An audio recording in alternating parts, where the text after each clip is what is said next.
Howdy, this is Robert with Daily Woodworks, and today I'm going to show you how I built this 8-foot long, 30-inch tall, 30-inch deep, triple dog kennel that I made for a customer.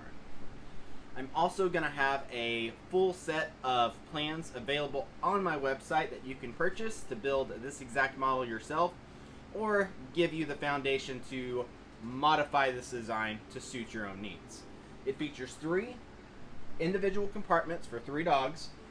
This is sized for about a 50-pound dog. I have a Bernedoodle and a Poodle, and they would fit comfortably in this size crate. You of course could shrink it, add drawers on top. We've built a lot of dog kennels, and I have a lot of dog kennel videos on my YouTube channel, so you can check those out to come up with your own design to suit your needs. So let's get started.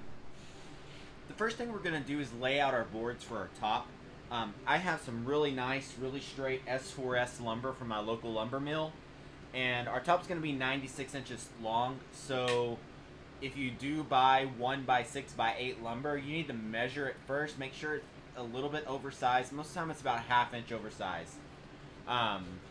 You'll just need to be very careful lining them up if you glue them up, so I would recommend probably getting some 1x6x10s just for the top section. The rest of it, 1x6x8s will be fine.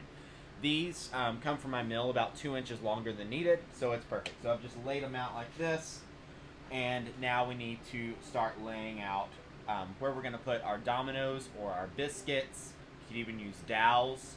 And if you don't have any of those things, you really can glue up a tabletop without any of those things. That's just a tool that helps with alignment. It doesn't necessarily make the tabletop stronger or weaker.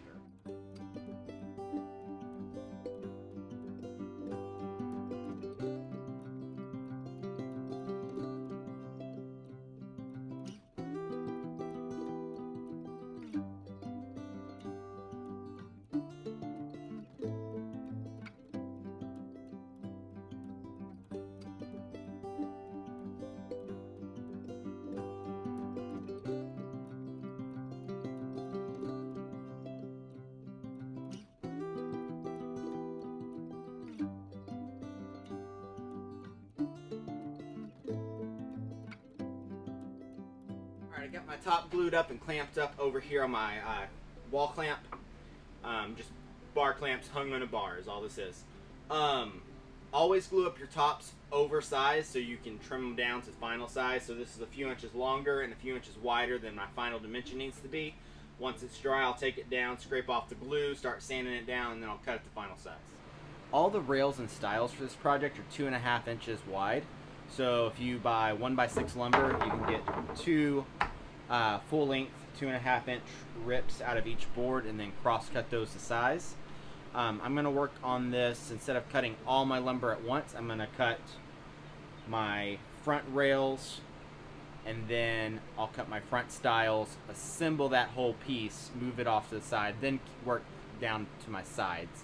I find it's easier to work that way, just one part at a time, get it completely done, than trying to cut everything at once. Personal preference.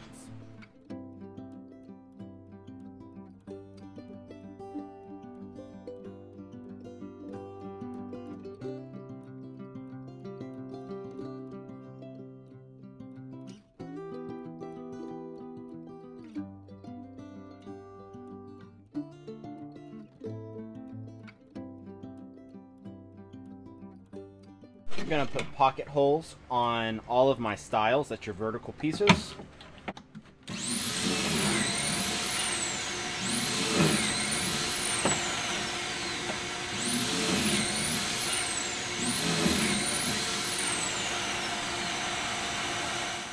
Probably what I think is the hardest part of this whole thing is properly laying out your rails and stiles on the front, because there's a lot going on here with this triple kennel. But in the plans, I've got everything laid out, starting with the center line. So basically, I've got my top and bottom clamped together, and I'm going to go ahead and label this T for top and B for bottom. We're going to measure over 47 inches.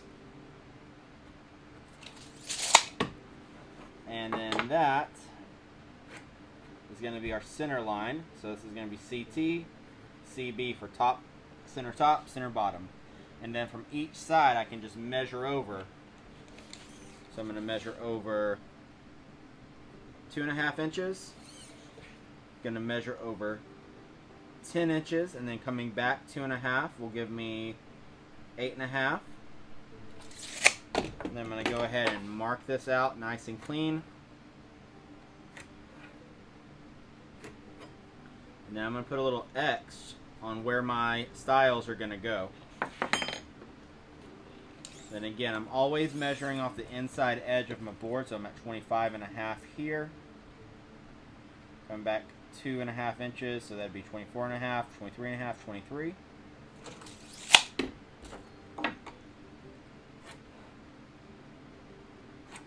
This is going to be my door, so I'm going to put door, door. Okay. Then measuring over again, we come to 33 minus 2.5, that's 30.5 inches. Right here, again, put my X's.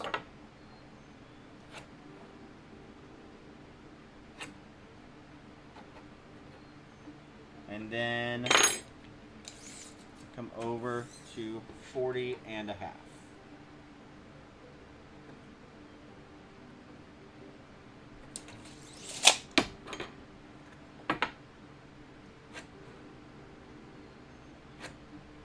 Okay, now that I have this laid out, basically I'm going to start from the other side and do the exact same thing, and then I'm going to triple check that all my measurements are right.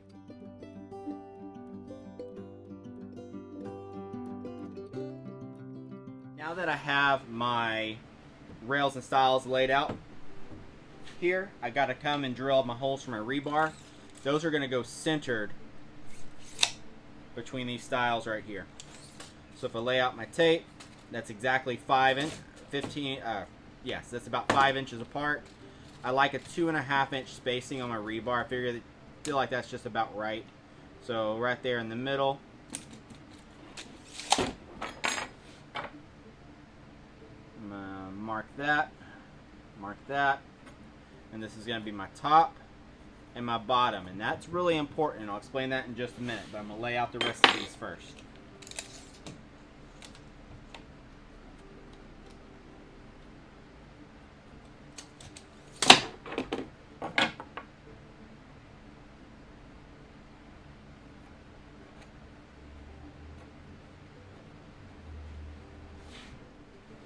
Okay, I've got my top and my bottom marked. The reason I do that is by drilling this top hole deeper and the bottom hole shallower, I can insert my bars after assembly. That way I can paint and finish everything without the bars in place, and then just drop them in there and then put some hot glue in that bottom hole.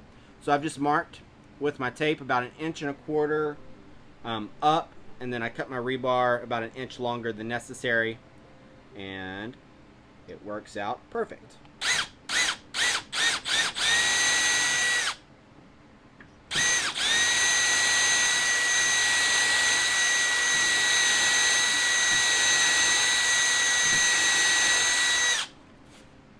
So I either use a number 3 rebar, or I use a 3/8 solid rod, and this is a 7/16 drill bit.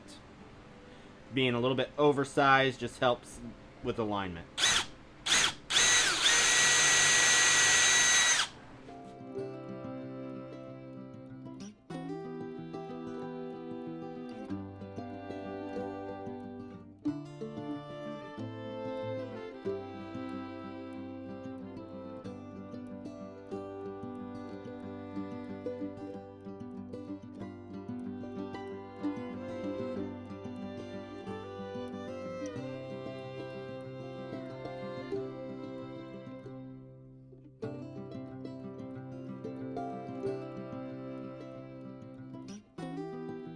Now that I have my front assembled, I'm going to go ahead and give it a quick sanding to get any glue squeeze out off and even things up.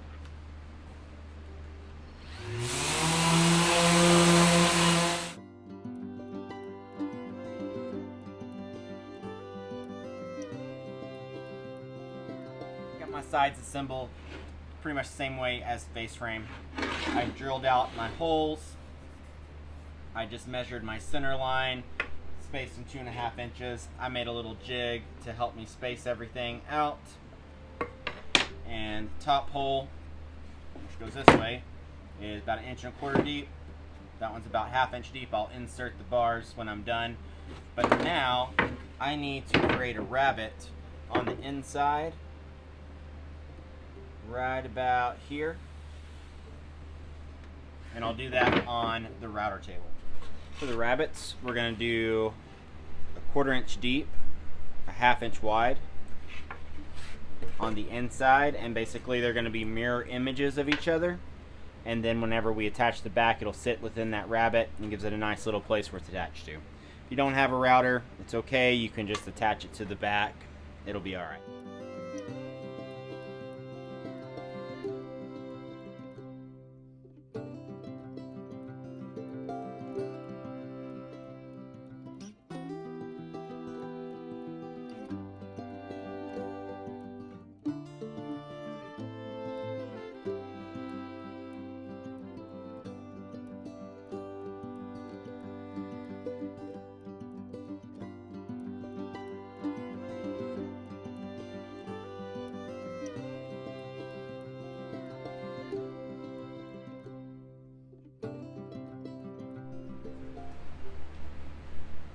Now that we have the crate assembled, we need to attach our divider cleat, and that's just going to go right here in the center style. So you have a door, rebar. It's going to just attach right there with glue and nails.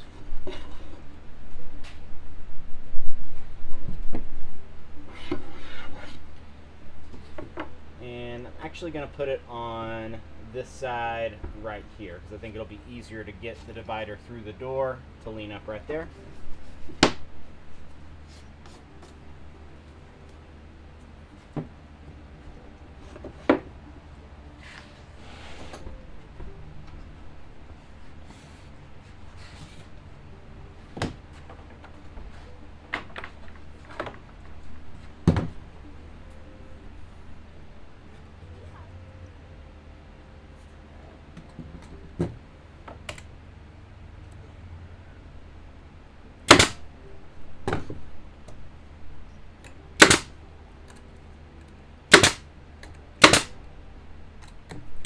And just used 1.25 inch nails.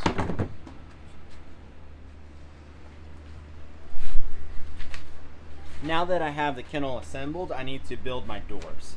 Now, I want my door to be 1/4 inch shorter and 1/4 inch narrower than my opening. In a perfect world, these will be the dimensions, but of course whenever you're laying things out in real life, sometimes you just have dimensions get a little bit different. But I'm looking at right now, I'm 13 1/16 here, and I'm 23 3/4 there. So in this case, my dimensions that I have laid out here will be perfect. There should have been 13 in a perfect world, but it's about 13 and 1/32 actually. So that's the kind of accuracy we can live with.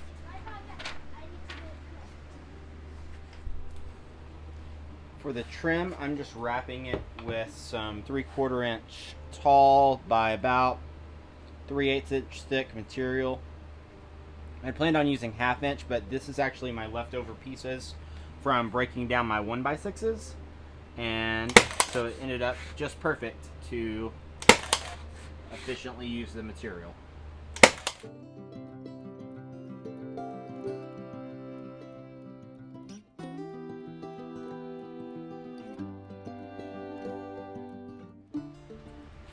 Now that we have the back attached, we need to install a couple of cleats. These cleats will allow us to screw the top on once everything is all done. You can see I've just cut a couple pocket screws in here, and I've got it cut nice and snug where it just wedges in place. Like that, and then I'll screw it in. I will go ahead and glue this just to give it that little bit of added strength.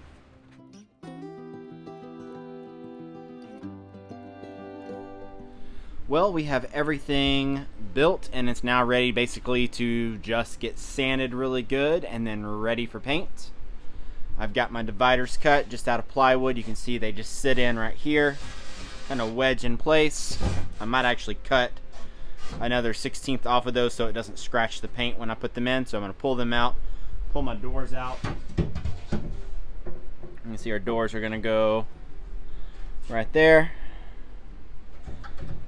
So we're ready to sand, ready to paint, and then start working on sanding our top, which is going to be just a very time-consuming process. Just put on my first primer coat. I'm using my Graco GX19 Pro Finish with a 310 tip, and then I typically use Benmore Fresh Start all-purpose primer, and then I'm going to top coat it with a product called Command that does really good and produces a really smooth coating. That is a spray only finish, so you do have to spray it, but good airless paint sprayer with the right tip will get you a good finish.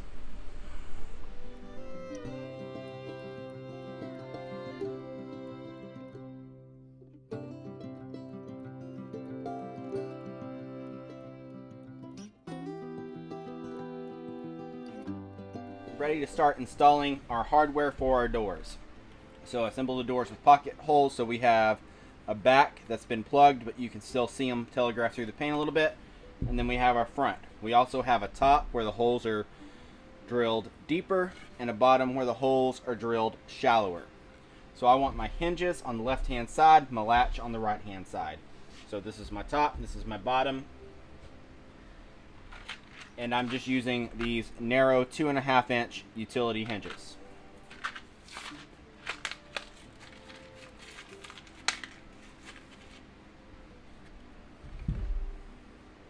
So what I do with these is you have kind of a one side where the flange starts here and there.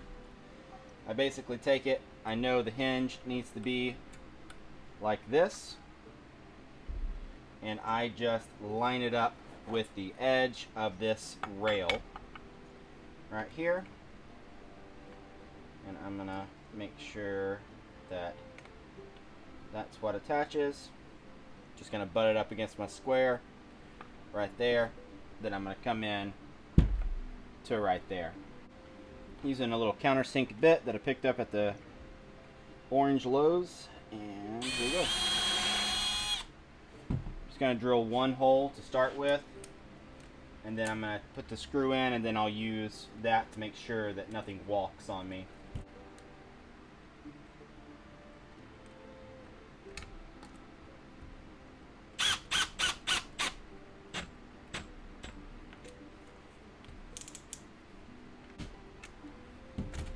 So that's hinge 1. Now we need hinge 2. And we're just attach that the same way, and use my square to find the edge of my rail. Make sure I've got the matching side of the flange right there, and now I can attach it. Now that I have my hinges installed, I need to install my latches. These are just 2-inch barrel bolts. Sometimes they're called window bolts.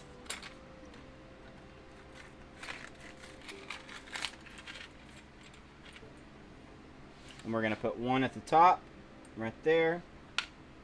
And then we'll put another one at the bottom here. I made up a jig to basically get this aligned.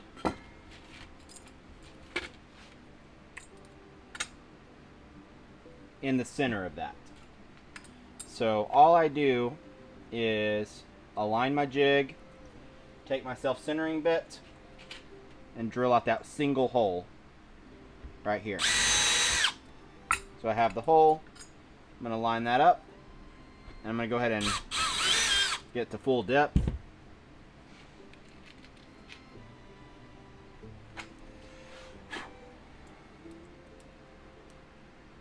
And then, of course, make sure you flip this the correct way for up or down.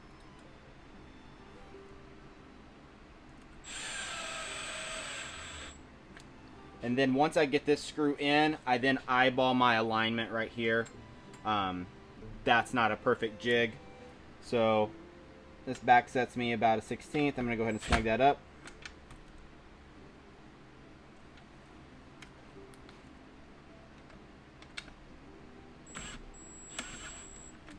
There we go. Get that aligned where I want it. And then I'm going to aim for the diagonal. Doesn't really matter how you do it, but this way, if for some reason I don't get that exactly where I want it, I have a couple extra chances to get that aligned right. So that looks good to my eye. Self-centering bit.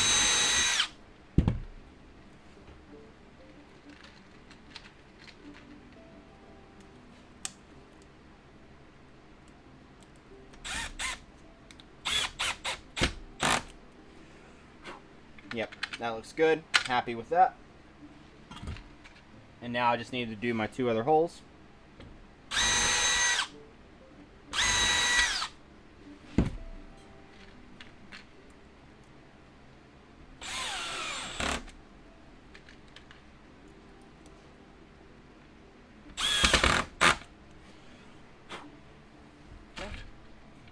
And that's my latch right there.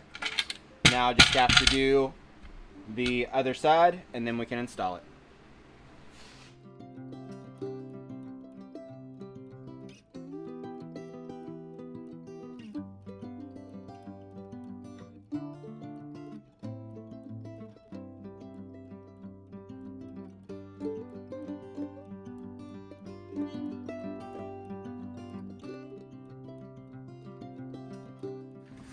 So I center the door using 3 shims. Put my hinges in place. Got it there.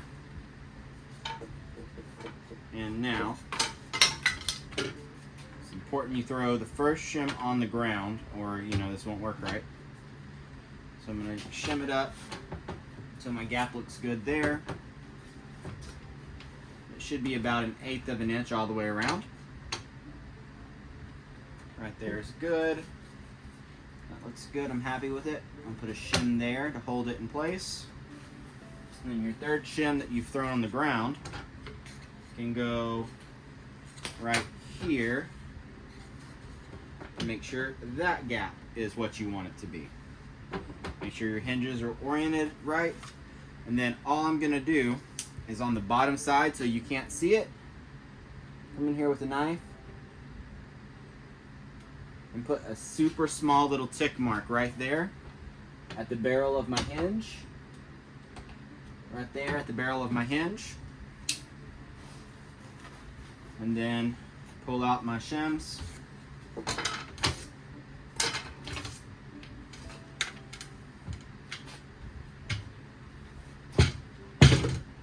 And this really helps if you have an extra hinge that you can use. So I just pulled a hinge off of one of my other doors. So my hinge is going to go like this. It's going to flip around. My tick mark is really hard to see, but it's right here. I'm going to line that up. And then with these type of hinges, you can fold them around like that. Line it up right there. Pre-drill my hole. So I'm just going to pre-drill that right there. Then I'm going to screw this in right here. I don't know how easy it's to see. This is where I drilled out my hole, and you can see my tick mark right there. Super small little tick mark. My hinge set like that right there. Got that first hole lined up. So my hinge sits like that. Now I can just attach the door with that top hinge, and the bottom one should self-align for me. So we've got that most difficult first hole drilled out. Now I just got to align my drill bit with my screw.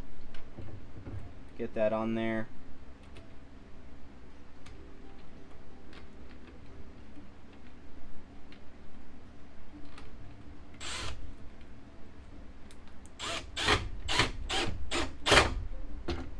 There, and we're good. So make sure that's straight. Put that on there, same way.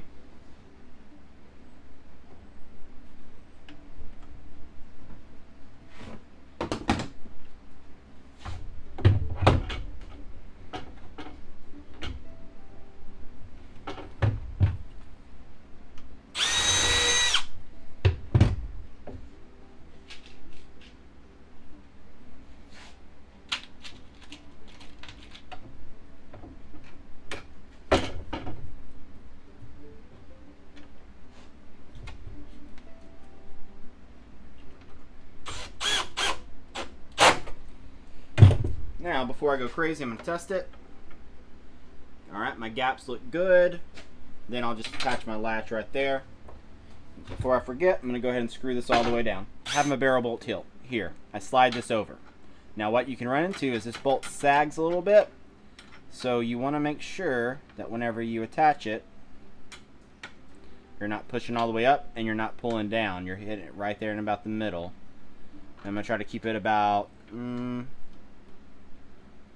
let's say about a 1/16 from the edge right there. Alright, that feels about right. I'm going to put a lot of pressure on it because I don't want it to move. And that should do it.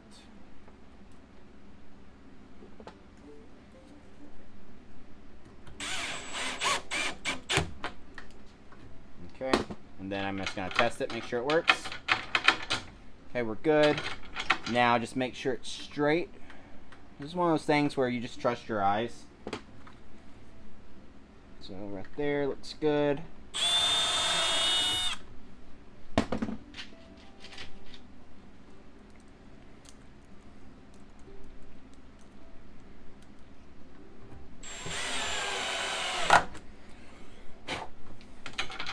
Okay, latches.